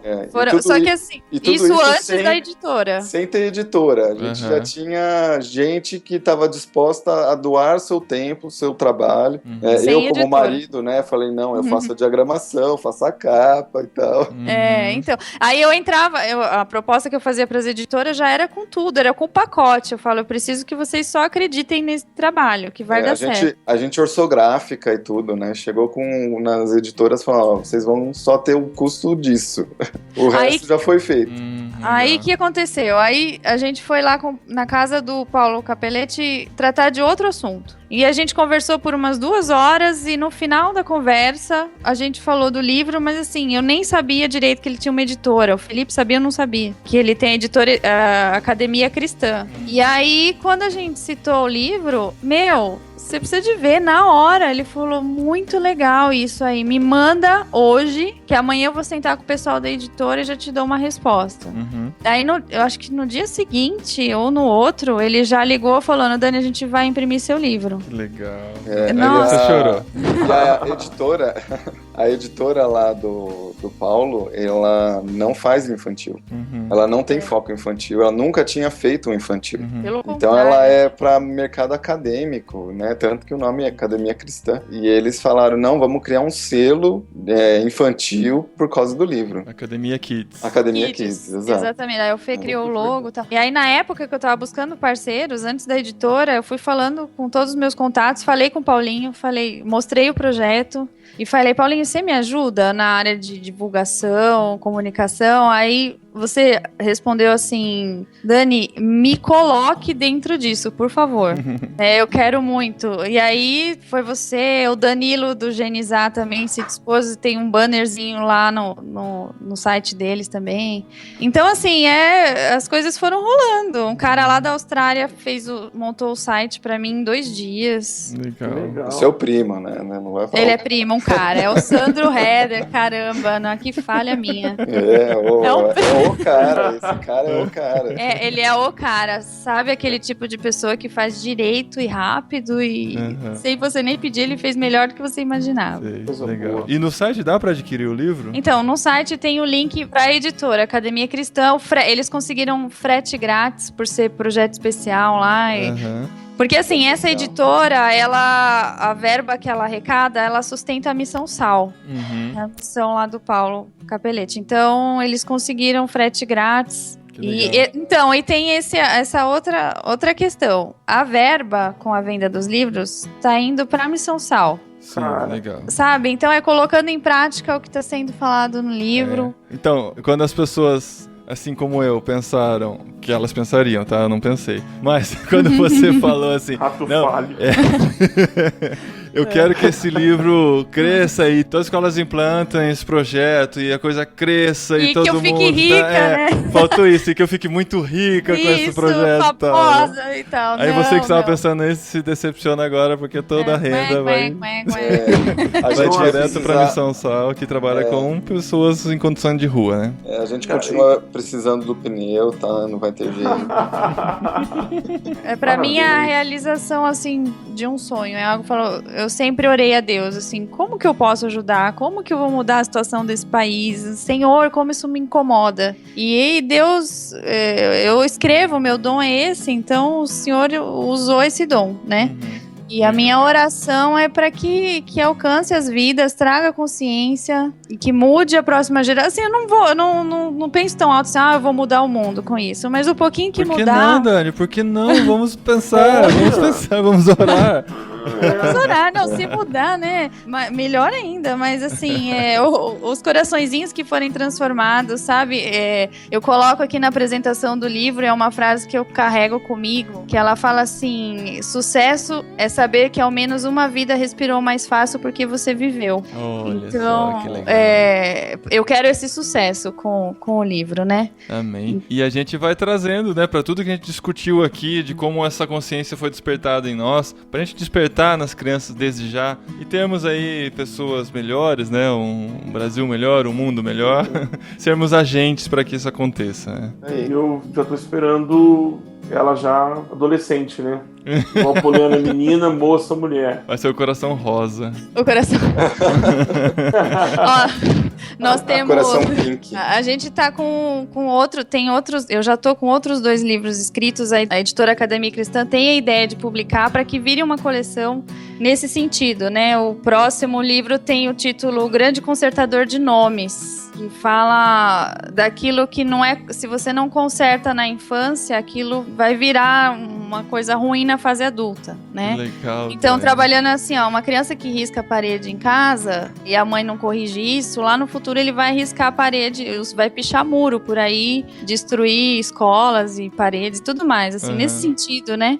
E tem outros sobre justiça e injustiça. Então, assim, a ideia é ir moldando os corações. Animada, menina, hein? Tá. Eu tô orgulhoso aqui. Fico feliz, porque, poxa, que legal. Que Deus esteja à frente em todo o tempo. Amém. Está. Muito bom, gente. A minha verve pentecostal me confirma. Olha, irmão, leva os livros pra tua igreja aí. Gente, R$15 o livro aqui pelo site, com frete grátis. Já compra uma remessa. Um lote, reserva um lote e faz isso contaminar aí na sua igreja. É papel de todos nós, na sua igreja, como a Dani falou, os contatos que você tiver, faz alcançar. Eu já vou passar esse programa aqui pro líder do Ministério Infantil da minha igreja, ele vai ter que ouvir. Pega aí, Bruno, isso é pra você. E a gente vai contaminar essas crianças com essa mensagem super positiva. Palavra ótima.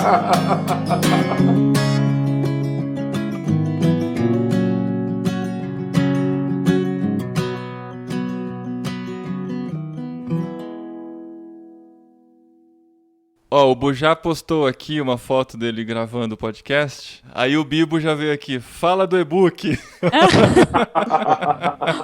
Conta pra nós do e-book que você lançou pela BT Books, do nosso parceiro aqui, o Bibotalk, né? BTcast, todos os BTs que a gente possa citar aqui, que tudo deles é BT alguma coisa. Vou chamar de holding. Holding BT. Igual o McDonald's, né? Tudo vai Mac. Então, o livro é o Pequeno Manual da Liderança Cristã, vendido apenas em e-book, né? Por enquanto. Pela BT Books. Então, entra em BT Store, Isso. Store, né? É store.bibotalk.com.br. Você vai ter mais informações para saber como baixar aí nosso primeiro livro solo do Burjac, que tá aqui com a gente. Que não foi para isso que ele está aqui não, tá? Eu chamei ele porque tinha certeza que ele tinha muito a contribuir sobre o tema e Não calhou foi isso que ele de falar falou, do não, livro. mas tudo bem. Não, o Pequeno Manual de Liderança Cristã, dicas para facilitar a sua vida como líder. Cara, tem o prefácio do Ariovaldo Ramos. Ele leu o material e aí eu tive com ele no Rio e eu perguntei, você leu mesmo? Ele falou, li. Você não tá fazendo por caridade, não? Isso não é missão na íntegra, não? Não, se ele não tivesse lido, não seria na íntegra. É verdade. Nossa. Ele leu. Que infame. E assim, esse material foi um desafio que os meninos colocaram, eu também aceitei, gostei muito, porque foi um trabalho desenvolvido em parceria, né? Eu devo muito ao Alex, eu não sei como pronunciar o sobrenome dele, vou arriscar, Standhofer. O Alex me ajudou muito, criticou todo o material, ele fez muitos apontamentos, assim, amadureci o texto. E o material é para quem trabalha com liderança, e não é técnica, não é metodologia, são princípios que a gente utiliza no dia a dia. Então lá eu falo sobre cobertura espiritual, falo sobre roaming espiritual, falo sobre dons, conto um pouco da minha experiência, relato o que eu aprendi nos livros. É uma conversa, assim, a ideia é, cooperar. Então, se você está tendo contato agora com esse material, se você quiser bater um papo, depois de, claro, comprar o material, porque você vai precisar ler, e a venda do material também é revertida tudo para a Missão Pão e Vida. Tem um vídeo lá que você vai ver também. Entra no Twitter e vamos bater um papo. Eu gosto do debate, né? Uma coisa que eu aprendi com a Bíblia Freestyle foi a apanhar. Então, se você não concordou, eu não vou levar em consideração os adjetivos que você vai dizer a meu respeito, mas eu queria muito conversar com quem leu o material.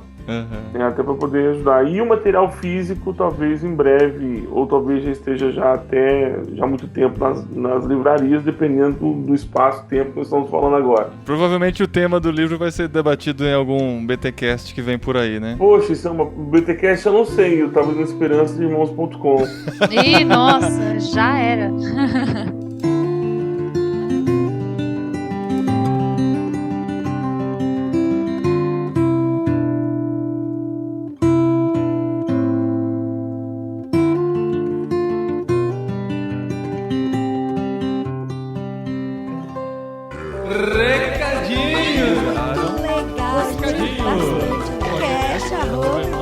No programa anterior.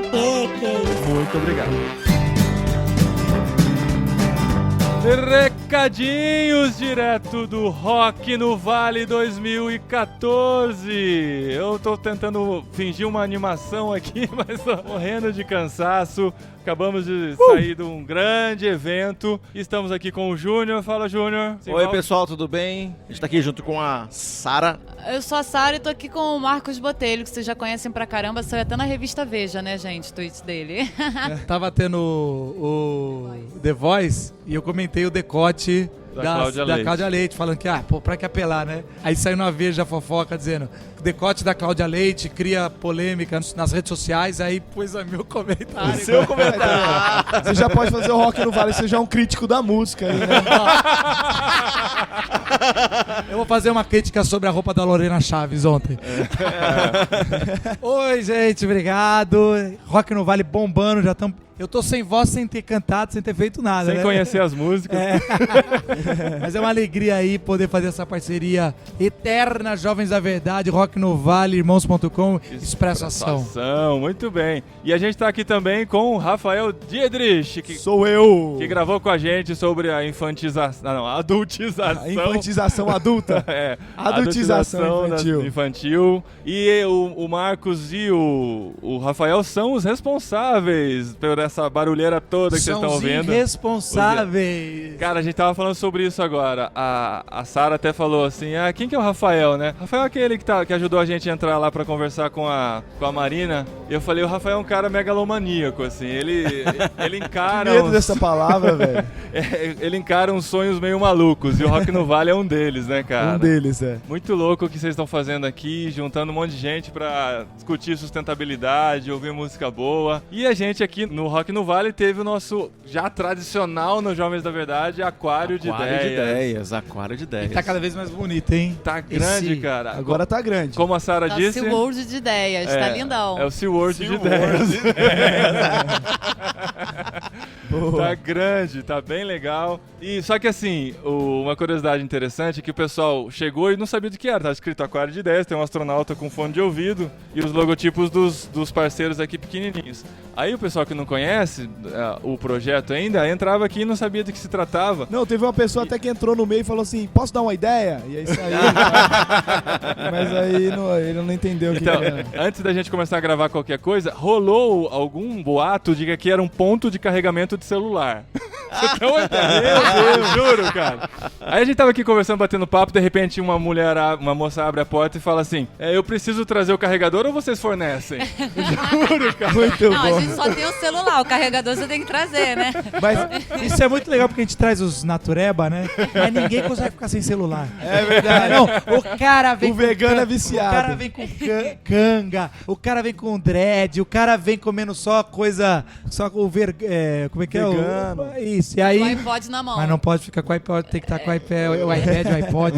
Não, só explicar que assim, o espaço tá grandão e tá iluminado, então chama muita atenção aqui. O pessoal vinha e toda hora queria, ou então entrava aqui, tinha hora que a gente encontrava o pessoal aqui conversando, A gente foi pro primeiro sala show. de estar. A gente foi pro primeiro show, voltou, tava cheio aqui, sabe? De galera batendo papo. Você fala, não é bem essa ideia. Aqui dentro. Que isso, hein? É Porque o lounge VIP. daí É o a lounge gente VIP. teve o presente do Everton Tom Dutra, né? E ele fez os desenhos que colocamos na porta. Obrigada, do lado de fora. Tom. Aí lá tem o aviso, é o local de gravação, só entre se for convidado e tal. Aí inibiu Tom o está pessoal. aqui? O Tom Está. está. Que legal. Então, ele fez Porque tava tosco, a gente colocou ali na frente, mas tava bem tosco. Aí ele falou que ficou com pena da gente, aí entregou, fez desenhozinho, fez decente. Aí o pessoal passou a respeitar. Mas e vocês? Qual que é o saldo de vocês do Rock no Vale? De dinheiro. Se pagou pra Prejuízo. começar? Se pagou? A gente não sabe nesse momento que tá gravando, mas a Aham. gente acha que vai se pagar. Aham. Quando a gente fala se pagar, eu acho que a gente vai se pagar, mas quando a gente fala se pagar, provavelmente é sem Dá calote em ninguém. Não, sem dar calote tudo bem, mas é sem pagar os internos, né? Aham. As ofertas dos internos. Aham. A gente brinca, assim, é muita paixão pra fazer isso, Aham. porque... Sinceramente, eu tava falando ontem, assim, se fosse por dinheiro é óbvio que não, mas só pra você ter uma ideia, às vezes a gente vai dar uma palestra de fim de semana, a gente ganha mais do que a gente ganha no Rock no Vale 4 se matando O por ano mais de inteiro. 8 meses, 9 meses, Aham. muito Não intenso. tenho dúvida. Mas não é isso. Todo mundo, isso eu agradeço todo mundo e eu quero já pôr aqui, a gente tem 150 pessoas trabalhando aqui em todas as áreas, Uhum. voluntários e pessoas que estão pelo Expresso Ação, e eu acho que isso é a maior riqueza. Me perguntaram aí num documentário que estão fazendo, como é que se faz um festival alternativo? E eu acho que a coisa mais importante não é nem local, patrocínio, é ter dezenas ou centenas de voluntários. Aham. E graças a Deus a gente tem isso aqui, os Jovens da Verdade nos dão. São pessoas que dão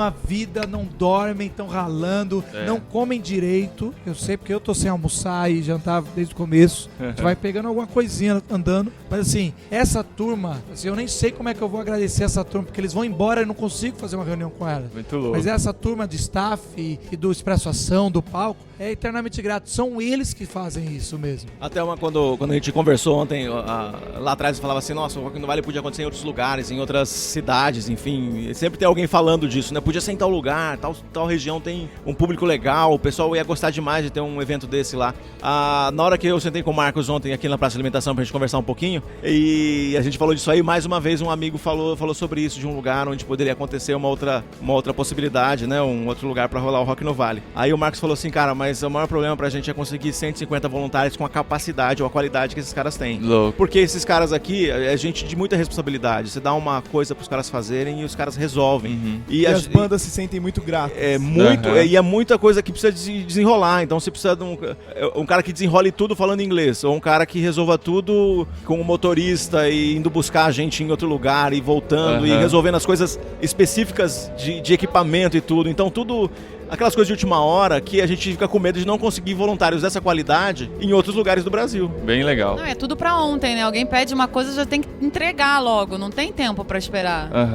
E aí, Rafael, pra você, como é que tá sendo a experiência de encarar esse desafio? Porque, cara, quando vocês começaram a sonhar com isso, eu tava até perto de vocês nessa época, eu comecei a imaginar o tamanho da bronca. E hoje eu subi no palco, só de subir no palco e ter uma noção do que tem em cima daquele palco, já tem uma noção do tamanho do barulho que são toneladas e toneladas de instrumentos. E assim, nos parece, e às vezes faz parecer pro público que a gente tá gastando uma energia desnecessária, sabe? Mas Rock no Vale não é um evento pontual, a gente quer gerar uma agenda pras pessoas, a gente quer gerar algo que gere transformação dentro das comunidades, dentro das pessoas que voltam pras casas, sabe? Legal. Se o evento fosse só pontual, eu e o Marcos, a gente não tava pensando nas pessoas, a gente tava pensando no dinheiro. Claro. E o foco do evento são as pessoas, e eu acho que isso faz toda a diferença. Se a gente pensa nas pessoas, aí o negócio acontece. E é por isso que a gente tem 150 voluntários. Porque eles entendem a visão da missão, do Marcos, da minha, do Jaziel e de todo mundo que trabalha aqui. Agora, o que eu gosto muito no Rock no Vale é o Vale. E não tanto rock. Não, mas porque a gente não tem no Brasil, nem no meio secular, nada no Brasil, estou falando, um festival, que são esses festivais de campo, de grama, de mato. Então é difícil. Você falar, não tem? Deve ter, mas não chega na gente, cadê? Não, até o SWU tentou, parou já. Parou, vai fazer, sei lá, a cada 10 anos. Não, e mesmo o SWU, eles fazem num campo aberto, sem vegetação. Aqui a gente é uma mata gigante. Então, todo mundo que vem pra cá, todas as bandas, porque esse ano a visão de quem tá tocando no palco é uma mata linda. Todo mundo ficava impressionado com a mata. Falava, gente, a Marina Silva falou. Que ela citou isso? a pedra lá atrás. Que é isso, lindo. cara? Isso é o meu lugar que eu quero estar. E ela falou isso. Que legal. Eu voltaria aqui pelo local. Pela proposta, mas é pelo local. Então... Pra quem não sabe, a gente tá em Arujá, perto de Guarulhos, perto de São Paulo, no acampamento Jovens da Verdade, que às vezes tem gente que tá ouvindo que não... Um pedacinho da Serra da Cantareira, assim, seria quase uma continuidade aqui. E isso é muito legal pra nós. Eu acho que isso, o pessoal que vem pela banda, vem pela proposta, mas eles vêm pra curtir um fim de semana de natural mesmo, assim, de uma coisa diferente. É histórico o final de semana para as pessoas. Legal, o retorno que a gente tem pós-evento é muito legal. Teve um menino do Macapá que tava aqui ontem, ele veio falar, pô, vem do Macapá, não sei o quê. Eu agradeci. E ele começou a chorar. Que legal. E ele falou, minha vida tá sendo transformada. E eu fico assim, cara... Não dá tempo de desenvolver uma pregação longa. As palavras são que nem no TED, são 17 minutos, tem que ser uma coisa rápida. E eu fico às vezes pensando, pô, tá muito rápido, será? E há um testemunho dele, o pessoal do Brasil todo. O pessoal do Brasil todo o Brasil tá sendo representado aqui. E eu vendo essa turma, eu falo, pô, valeu a pena, valeu. Ontem a gente conversou com um cara de São Luís do Maranhão, né? Que veio falar com a gente, Então, assim, vem as pessoas assim de longe, que gastaram um dinheirão, economizando. E eu fico assim, pô, fiquei feliz, cara, que eu quero dar o melhor pra essa turma. Legal. Muito bom, cara. A gente tá muito grato, agradecer pela oportunidade de termos o Aquário de Ideias aqui. Sara, como é que foi a experiência de vir pra cá? Primeira vez no Aquário de Ideias. Primeira vez que a gente grava pessoalmente. Primeira vez que tem sereia no Aquário de Ideias, né? Só que só veio a parte do peixe, a parte de cima não veio. Fica pra próxima. Eu tô muito feliz, assim, a recepção do pessoal, não teve nenhuma estrelinha, a gente ficou com medo de não conseguir gravar e tal. A vibe do pessoal é bem bacana, eu tava até comentando com o Paulinho, o pessoal das bandas almoça junto com o pessoal, tem interação, né, coisa assim, eu sou famoso e você é fã, fique longe de mim. E a gente percebe também o compromisso das pessoas com Deus, né, que não é só vir aqui tocar e, tá, legal, é um evento sustentável, vamos fazer de mentirinha. Compromisso até pra quem não é crente, né, tem compromisso com Deus. o Teatro Mágico acabou cantando um hino. Eu quero ser o vaso novo. E falando sobre a palavra de Deus, a Bíblia que a gente deu. Foi um momento muito emocionante. A gente gravou até. Isso a gente vai disponibilizar. Um negócio bem engraçado. O Teatro Mágico, quando cantou Vaso Novo e soltou uma mensagem bíblica, tinha pessoa falando assim, falava um palavrão e que palavra de Deus, hein? Porque a pessoa não tem a sensibilidade que aquilo. Porque a gente, foi o que o Ariovaldo Ramos falou pra gente. Ele falou, vocês conseguiram uma coisa que eu não esperava. Vocês conseguiram um ambiente que a banda não confessional, para não falar não crente, que a gente não sabe qual é o coração de cada um. Eu sei que Deus tem falado muito forte com a Nitelli da banda, mas assim, uma banda não confessional, ele vem pra cá e ele se sente constrangido no jeito positivo, não no legalismo, ele se sente constrangido a dar o melhor e a entrar nessa vibe que a gente entender o público que ele tá falando. Então, isso é legal. Esse áudio a gente vai conseguir, nesse programa não vai dar tempo de entrar, mas a gente vai colocar o Marcos conversando com a Nitelli no palco, entregando uma Bíblia pra ele, o Nitelli dando o testemunho dele, né, testemunho entre aspas, e cantando Vaso Novo. A gente vai conseguir isso. Eu acho que assim como a natureza, né, que a gente tá detonando e tem essa necessidade de ficar próximo e de restaurar, assim também é o vínculo do homem com Deus. Mesmo quem tá afastado, chega um momento que a pessoa percebe que tem que chegar perto. Nem todo mundo chega, né? Mas tem aquela necessidade. Mas é muito legal. Eu quero agradecer, eu quero fazer um agradecimento aqui, botar o pessoal do Expresso Ação. O pessoal do Expresso Ação. A gente também. Desde o antes do primeiro Rock no Vale, eles apoiaram. Eles trazem os patrocinadores, querendo ou não, um evento desse só acontece se pessoas investirem. E a gente não sabe, o JV sabe fazer muita coisa, menos buscar patrocínio. E um agradecimento que eu gostaria de fazer também é que os Expresso Ação, além de parceiro, além de apoiador do evento, eles ainda cedem um funcionário deles, que é o Marco Aurélio, que ajuda, assim, missionário deles, 80%. O Marco Aurélio é missionário do Expresso Ação. Mas, missionário. Assim, quando eu falo missionário, assim, tem um fixo. Isso é. E ele é um missionário integral. Ele integral, mas ele é sustentado dedica, não só pela missão, mas pelas só pessoas. Agora no Rock no Vale, ele vem alguns meses trabalhando horas. Exatamente. E agradecer a IP Alpha, a Igreja Presbiteriana de Alphaville, que sustenta eu e o Rafa e cede a gente muito pro Rock no Vale. Então é uma igreja, para falar, a gente entende às vezes fala mal de algumas denominações, mas a Igreja Presbiteriana em Alphaville é uma igreja que está valorizando e investindo também na gente. São essas duas instituições que têm investido nos Jovens da Verdade e no Rock no Vale. E queria dizer também, o pessoal que ouve Irmãos.com fica, às vezes vê as fotos e fala, nossa, Irmãos.com tá podendo, hein, tá conseguindo, tem uma estrutura maravilhosa, isso aqui é tudo bênção, a gente não gastou nada com isso, Expresso Ação vai atrás dos parceiros, consegue algumas... Nós temos um patrocinador que ele é uma pessoa de eventos, de tecnologia para eventos, né, equipamento e tudo isso. E o fato da gente trabalhar com esta empresa, então abre uma porta enorme com outras empresas. O Marco Aurélio é produtor de eventos antes, então essas formaturas, essas festas aí que às vezes param a cidade de São Paulo, que tem 10 mil pessoas lá no Credit Card Hall ou no Expo Center Norte. Algumas dessas festas aí, quem era o produtor da festa toda era o Marco Aurélio. Então produziu vários shows e aí essa experiência, né, ela tá dentro do Rock no Vale. Isso é uma pessoa que tá por trás, que a gente nem vê, né? Aliás, fica a dica, Paulinho, gravar um podcast no futuro, como produzir um festival. Legal. Chama o Rafa, vamos porque fazer. Agora a gente tá aprendendo. Acho que pro terceiro a gente vai saber fazer. No ano que vem, no Aquário, a gente grava, então. E existe uma grande diferença. Eu faço eventos há 7 anos. O Love Festival, todos os eventos que eu já fiz, há muito tempo, só que quando eu fiz o primeiro Rock no Vale, foi como um filho nascendo, porque é um festival onde as pessoas dormem, comem no local, usam os banheiros no local. Tem o pessoal das barracas, tem o pessoal do alojamento. Isso é o tipo de estrutura que necessita de uma equipe e é bem diferente de um show pontual em São Paulo. Eu imaginava que quando falaram do número de gente que viria e tal, eu lembrando do tamanho do refeitório do JV, eu falei, cara, esse negócio não vai dar certo. E eu não tive problema pra comer nenhum dia, a gente chega lá... De novo, isso a gente vai conversar nesse podcast, mas a gente teve que fazer uma logística de desfragmentar o horário gigante. Isso. Então os refeitórios funcionam. Não chega todo mundo junto. Quase assim, 12 horas. Então a pessoa, quando você chega, muitos já passaram. Isso, e tá dando certo. Muito louco. Queria saber se tem teaser já pra 2015, alguma coisa. Nem sabe se vai ter, né? Não, vai ter. Eu estou dizendo que terá. Toda semana, antes do Rock no Vale, eu chego pro Rafa e falo, é o último. É o último, imagino. Estamos desistindo. Mas, como diria o Resgate, ainda não é o último. Ainda não é o último. Então, a gente quer ter, assim... sinceramente, a gente sempre tem pensado se faz em 2 anos. É um desgaste muito grande. Tanto eu quanto o Marcos, nós temos ministérios na Igreja Presbiteriana. Outros ministérios, mas a gente ainda está hoje para fazer 2015. E a gente quer encontrar um formato que o povo abrace e a gente também não se mate. Esse ano foi muito mais fácil que o ano passado, muito mais. Que legal. Todas as cabeças de áreas, que são os chefes, têm falado, foi muito bom. E o ano que vem espero que seja melhor. Só que eu falo que assim, é um processo de crescer e diminuir, ou crescer e enxugar. A gente tem crescido, o palco é 2,5 vezes maior. As coisas são tuas. A praça é 3 ou 4 vezes maior, praça de alimentação. O segundo palco. O segundo palco é quase igual ao primeiro, o palco principal do primeiro. Isso. E tudo isso. Então a gente está crescendo muito. Né?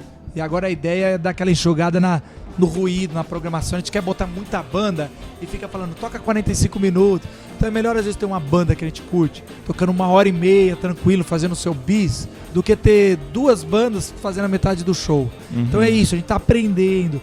Mas também a gente não quer enxugar muito pra falar, diminuir. Não. A gente vai fazer uma coisa cada vez melhor. Que legal. Com irmãos.com, com Expressação, a gente vai melhorar. É isso aí. E só pra falar, então, a gente gravou no Aquário alguns programas. Mas que ficaram fantásticos. Tem fantásticos. A sua... Eu não vou falar, mas vai ser assim, pequeno, mas ótimo. Pequeno e ótimo.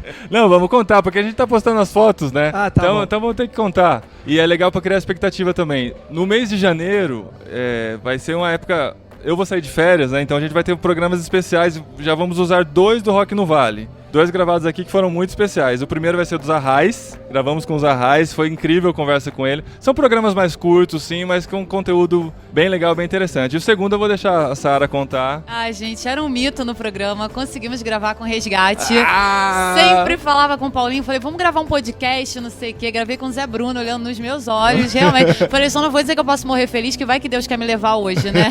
Espero voltar pra casa primeiro, falar Só com a que família. Assim, você que talvez não conheça tanto o Resgate, talvez também não vai conhecer ouvindo, porque os caras são muito doidões. Eles entram já contando piada e tirando sarro da gente, então o programa não rendeu como conteúdo, vai render como risada. Você pode ter certeza. Foi um programa de humor. Eles não respondem nada, só tiram sarro do outro. Você sabe que a gente fez um programa com eles, sei lá, 3 anos atrás, quando o JV na Estrada... O JV na Estrada ainda faz podcast, mas quando eu era do JV na Estrada, foi impossível quase gravar. Não. Foi a mesma coisa. Eles zoaram tanto que a gente cortou tanta coisa que o programa ficou pequeno e assim, é isso aí. Valeu. Eu só quero falar uma coisa, chupa, porque a gente gravou com quem? Chupa. Marina Silva. Toma. Quem que foi? Vocês mudaram, vocês estão modernos. Sara. Toma essa JV na Estrada. Não, mas a gente só quem falou isso foi a Sara. Isso. E a gente Sara, depois eu falo quem é o pastor dela. O pastor, ela falou chupa pro JV na Estrada. Não tem pastor na minha igreja, presbítero. Não, mas agradecer. Toma essa. Mas quem levou a Marina pra você? Olha só, isso que eu ia falar agora. Tem que agradecer muito. Eu falei isso ontem pro Paulinho. Falei, não, ele foi muito generoso, cara. Ele foi lá, falou, o Rafael tava tentando, quando ele chegou, falou assim, não, pode entrar que ela já deixou. Muitíssimo obrigada. Tivemos uma exclusiva porque ela não tava gravando com ninguém. Só dar um detalhe. O Rafael tentou com a produção, que é o que tem que fazer. Quando eu vi que a Marina é um poço de simpatia. E aí eu vi a brecha. Nós conversamos lá em cima. Pra ela. Eu e o Marcos de conversão lá em cima, montando as perguntas. Só existe alguém que é maior do que a produtora, é ela. Né? E aí a produtora tava assim, ela falou, pode chamar. E aí a gente entrou. Foi ela que foi muito generosa. Foi legal, foi curtinho, mas vai entrar. E assim, a gente só vai poder colocar no ar em março, que ela pediu um tempo, porque ela tá no período de silêncio. Não sei o que isso significa, deve ser que ela tem que ficar em silêncio. Não pode dar entrevista. Mas aí então, ela deu entrevista pra gente, a gente só vai publicar em março pra vocês. Não, e ela almoçou lá em casa, né? Então. Assim, vocês podem falar podcast que a gente conversou ali, bateu um papo da vida. Uma coisa interessante, né, que foi que quando eu postei a foto, né, Marina Silva falando agora no palco Expressação, esse tempo de campanha, trabalhando e fazendo, né, pra mim era a pessoa que deveria estar eleita agora. Pra mim era uma coisa emocionante, um sentimento de eu tava assim, realização, uma coisa tão forte. Eu fui entrar com ela e eu tava de boa. Quando eu entrei, que o povo começou a aplaudir... Que político que as pessoas aplaudem assim E aí eu comecei a chorar, porque aí gasgou, eu falei, ferrou, não vou conseguir falar. Demais, cara. Foi emocionante, porque era um sonho nosso. Independente se ela é quem ouviu pessoalmente, vai saber que quando eu ouvi ela a primeira vez pessoalmente, foi na Igreja Batista de Água Branca, foi 1 hora de palestra, exposição bíblica, porque a mulher tem uma teologia incrível, entende muito de Bíblia, cita versículos assim. Eu falei assim, eu tava chorando com a minha esposa e eu falei, essa mulher tem meu voto de confiança, tô dizendo assim, meu voto de confiança aonde ela for. E aí depois que ela falou, quando ela chegou aqui, ela falou, eu tava devendo uma visita pro Rock no Vale. Eu fiquei pensando assim, a gente só tá na 2ª edição, como ela tá devendo essa? Porque a gente pediu pra ela vir na primeira, ela não conseguiu. E assim, cara, foi muito incrível. Eu agradeço muito o pessoal da assessoria, o Saulo, que é um cara da assessoria que conseguiu meu contato, assim, botou a gente, porque ela trouxe aqui e foi bom pra trazer esse presente pra vocês. A gente queria isso. Foi muito legal, que o Irmãos.com tivesse. A Marina Silva. sonho Seu antigo. fofo. Foi. Principalmente ao Cassiano, meu amigo, que fala muito mal de mim. Eu queria dar isso pra ele. Ele falou que tava 3 anos tentando fazer essa uma entrevista. pergunta. Ele ficou louco pra fazer aquela pergunta. No final, ele enrolou tanto, ele ficou falando meia hora. Achei que ela não ia responder. Ele elaborando a pergunta, é verdade. Quando eu tirei uma foto, na verdade foi a Sara que tirou a foto, eu conversando com ela na foto, eu entrevistando, ela olhando pra mim, perguntando, e até agora eu só mandei pra um amigo ou outro e fiquei pensando como que eu descrevo esse momento. Eu até agora não sei como descrever esse momento, de tão especial que é, né, esse tipo de encontro. Que legal. Esse sentimento que fotógrafa você falou. muito boa, né? Foi uma coisa impressionante, pra mim, um sentimento de um momento especial, um momento daqueles únicos, assim, que a gente consegue conversar com alguém e ouvir a profundidade dela, de tudo que ela tinha falado, acabado de falar. Legal, gente. Então, vem surpresas por aí ainda. Temos muita coisa para publicar no podcast Irmãos.com, conteúdo do Rock no Vale. Já vai planejando para participar do próximo, reserva na agenda que vale muito a pena. E obrigado, Marcos, obrigado, Rafael, por possibilitar isso pra gente, de ter esse aquário e ter contato com essas pessoas aqui. E a partir de janeiro, então, os Arrais e Resgate já abrindo a temporada dos programas gravados no Aquário de Ideias do Rock no Vale.